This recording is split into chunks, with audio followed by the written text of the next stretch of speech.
sociale. Cet effort nous concerne tous et avec le Premier ministre et les ministres, nous avons réuni aujourd'hui les responsables de l'État, des collectivités locales, de la sécurité sociale, pour lancer un débat sans tabou sur notre déficit. Nous avons eu 2h30 de discussion franche et constructive. Au terme de cette réunion, nous avons décidé collectivement qu'il fallait aboutir à un diagnostic partagé de la situation de nos finances publiques. Que si on arrivait au fond à se mettre d'accord sur le diagnostic, les remèdes pourraient être eux aussi partagés. Pour arriver à ce constat partagé, nous avons demandé à messieurs Chamsor et Cotis d'établir un document de synthèse sur la situation des comptes publics. Ils devront analyser leur évolution sur les 30 dernières années et les perspectives pour la prochaine décennie.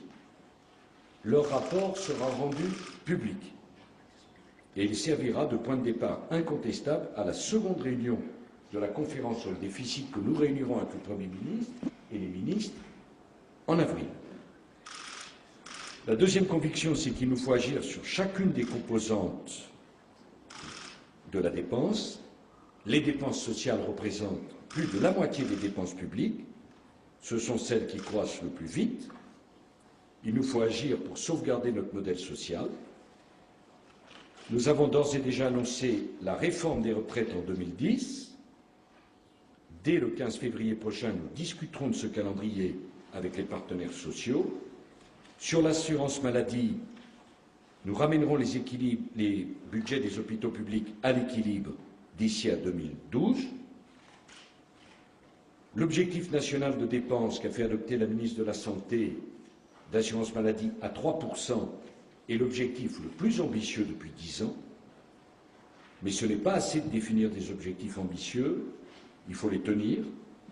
Un groupe de travail que présidera Raoul Briette proposera les règles permettant d'assurer que l'objectif national d'assurance maladie voté chaque année par le Parlement soit respecté. Il rendra ses conclusions avant la seconde session de la conférence sur le déficit.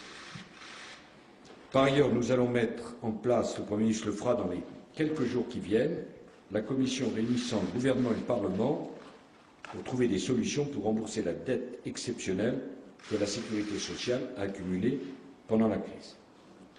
S'agissant des collectivités locales, depuis 1980, les dépenses des collectivités locales ont augmenté de 20% en proportion du PIB, mis de côté tous les effets de la décentralisation. L'État a une part de responsabilité dans cette dérive, c'est incontestable, par exemple en fixant des normes excessives, sans concertation avec les collectivités locales.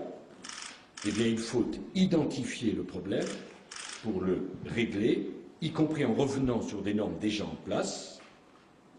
Un groupe de travail mesurant l'impact des normes imposées par l'État et réfléchissant à la mise en place d'un objectif de dépenses pour les collectivités locales remettra ses conclusions. En avril aussi, Gilles Carrez, président du comité des finances locales, et Pierre-René Lemas, préfet, ont accepté de le présider.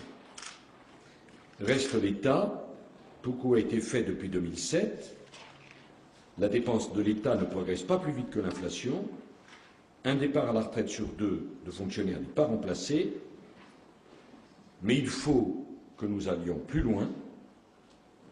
Nous affecterons toutes les recettes supplémentaires qui pourraient venir de la croissance au désendettement.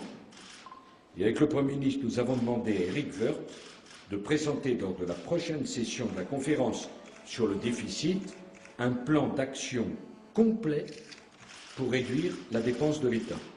Toutes les options seront mises sur la table, notamment sur les niches sociales, fiscales, leur démantèlement et leur réduction. Je souhaite que nous allions encore plus loin et que la France se dote d'une règle d'équilibre pour l'ensemble de ses administrations publiques.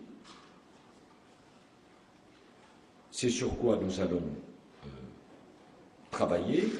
Les Allemands sont parvenus à un accord transpartisan. C'est ce que nous allons essayer de faire. Et nous avons demandé à Michel Cansu de présider un groupe de travail sur cette question. Est-ce que l'objectif de l'équipe, l'objectif doit être 2020, comme les Allemands l'ont fixé, et quelles sont les modalités pour que nous arrivions à cela? Donc vous le voyez, mesdames et messieurs, en avril, pour les collectivités locales, pour la sécurité sociale, comme pour l'État, nous prendrons des décisions extrêmement importantes pour contenir les déficits, à l'image de ce que font nos partenaires. Bien évidemment, parlant sous le contrôle de Christine Lagarde, nous devons faire ceci en suivant les recommandations du FMI, qui dit également, attention, le retour à la croissance est sensible, ne nous trompons pas dans l'utilisation des différents moyens qui sont à notre disposition. Voilà ce que nous allons faire. Je regrette que les représentants des départements et des régions ne soient pas venus, alors que les représentants des maires sont venus. C'est difficile de trouver des accords entre les uns et les autres si certains refusent de s'asseoir à la table pour discuter. Les déficits concernent tout le monde. Ça fait 35 ans que notre pays présente un budget en déficit. Durant ces 35 années, il y a eu autant de gouvernements de gauche que de droite.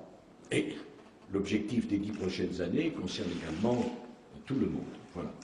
Voilà ce que nous avons décidé ce matin. En avril, nous prendrons donc des décisions extrêmement précises pour que la spirale des déficits ne porte pas atteinte à la crédibilité de notre pays. Je vous remercie.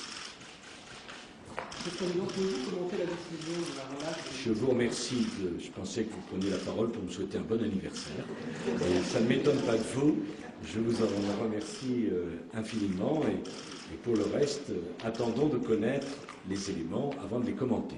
Merci de votre présence.